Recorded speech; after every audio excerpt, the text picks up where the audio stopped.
আমি আমার বক্তব্যের শুরুতেই শহীদ উসমান হাদির আত্মার মাগফিরাত কামনা করছি এবং আবারও তার সুখসন্তত পরিবারবর্গের সদস্যদের প্রতি সমবেদনা জ্ঞাপন করছি এবং তার হত্যাকারীদের অবশ্যই আজকের মধ্যেই যেন আমরা জানতে পারি যে সেই হত্যাকারী কোথায় এবং কি স্টেপ নেওয়া হয়েছে সে বিষয়ে ছাত্রদলের দাবি রয়েছে, আমরা তা জানতে চাই। কিন্তু এই ঘটনা প্রবাহের মাঝেই আমরা দেখেছি বিগত ১.৫ বছরের অধিক সময়ে যে মবক্রেসি চলমান রয়েছে, ৫ আগস্ট পরবর্তী বাস্তবতায় একটি বিশেষ গোষ্ঠী যারা সোশ্যাল মিডিয়ার প্রপাগান্ডা বট বাহিনী এবং ইসলামের একটি অংশ, ইসলাম ধর্মের একটি অংশকে পুঁজি করে এবং যারা মবকে পুঁজি করে রাজনীতি করে, তাদের প্ররোচনায়, তাদের প্রত্যক্ষ ইন্ধনে ময়মনসিংহের ভালুকায় একজন পোশাক শ্রমিক, যিনি সত্যিকার অর্থে কোনো অপরাধ করেননি এবং ধর্ম অবমাননা করেননি, এমন কোনো কিছু করেননি বলে প্রতীয়মান হয়েছে, কিন্তু তাকে কে বা কারা একটি বিশেষ গোষ্ঠীর ইন্ধনে তার করুণ পরিণতি ঘটল। তাকে হত্যার পর প্রকাশ্য দিবলোকে ঝুলিয়ে আগুনে পুড়িয়ে দেওয়া হলো। কতটা হিংস্র, কতটা নৃশংসতা, সেটি ভাষায় প্রকাশ করার মতো নয়। এই বাংলাদেশ নিশ্চয় আমরা ৫ আগস্টে পরবর্তী বাস্তবতায় কখনো কল্পনাও করিনি। আমরা সেই সাথে আরেকটি ঘটনা যেটি ভাষায় প্রকাশ করার মতো নয়, ৭ বছরের ছোট বাচ্চা আয়েশা আক্তার, যিনি তার পিতার কাছে এই আগুনে পুড়ে যাচ্ছে তখনও বাঁচার আকুতি জানিয়েছে, কিন্তু তার অসহায় পিতা বিএনপির নেতা তিনি বাঁচাতে সক্ষম হননি। এই বাংলাদেশকে আমরা চেয়েছিলাম, আমরা এই বাংলাদেশ চাইনি।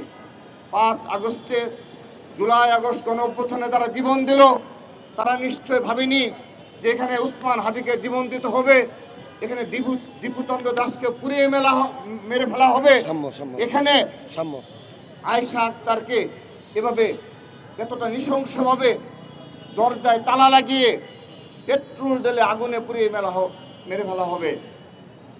আমরা দেখেছি এই ছোট বাচ্চা আয়েশার জাকুতি, সেগুলো অবশ্যই পুরো দেশবাসীকে ছুঁয়ে গেছে।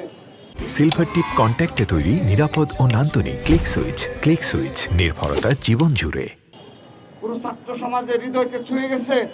কিন্তু আমরা দেখি ছোট কোনো ঘটনায় একটি বিশেষ গোষ্ঠী এবং যারা বিদেশে অবস্থানরত রয়েছে, সোশ্যাল মিডিয়া অ্যাক্টিভিস্ট, যারা এই বাংলাদেশের সকল বিশৃঙ্খলার সাথে জড়িত, তাদের হৃদয়কে ছুঁয়ে যায় না এই ঘটনা।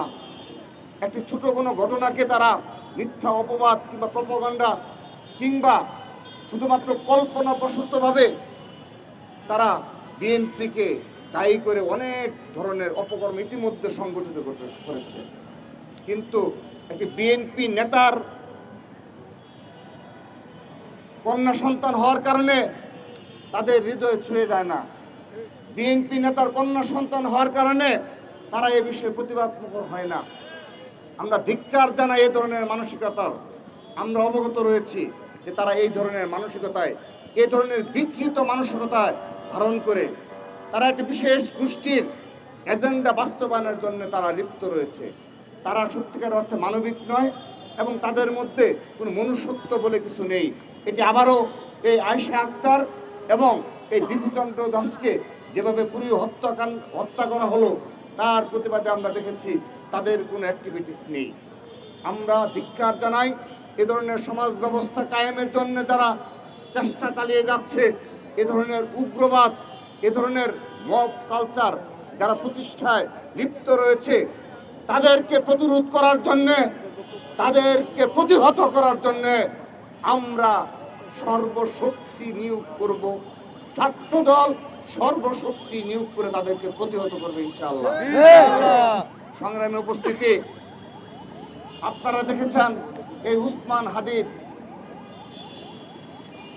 যখন প্রথম যেদিন শুক্রবার জুমা নামাজের পর তাকে হত্যার উদ্দেশ্যে কাপুরুচিত হামলা হলো, তার ঠিক পর আমরা দেখলাম সরাসরি আমাদের বিএনপির স্থায়ী কমিটির অন্যতম সদস্য মির্জা আব্বাস ভাইকে ইন্ডিকেট করে আকারে ইঙ্গিতে, আবার কেউ সরাসরি একটি বিশেষ সেই দীর্ঘ 1.5 বছর যাবৎ যারা এই দেশে বিশৃঙ্খলার সাথে জড়িত, বাংলাদেশের স্থিতিশীলতা অস্থিতিশীল পরিস্থিতি কায়েমের জন্য যারা লিপ্ত রয়েছে, তারা 5-10 মিনিটের মধ্যে তারা সোশ্যাল মিডিয়ায় স্ট্যাটাস দিয়ে দিল যে এর সাথে নাকি বিএনপি জড়িত।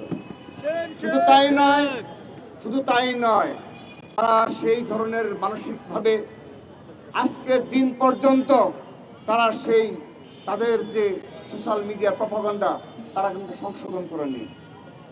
তারা যে প্রক্রিয়ায় ছাত্র সংসদের অর্থাৎ ডাকসুর নেতৃত্বে নির্বাচিত যে প্রক্রিয়ায় হোক না কেন, আমরা তাদের এই মানসিকতাকে ধিক্কার জানাচ্ছি।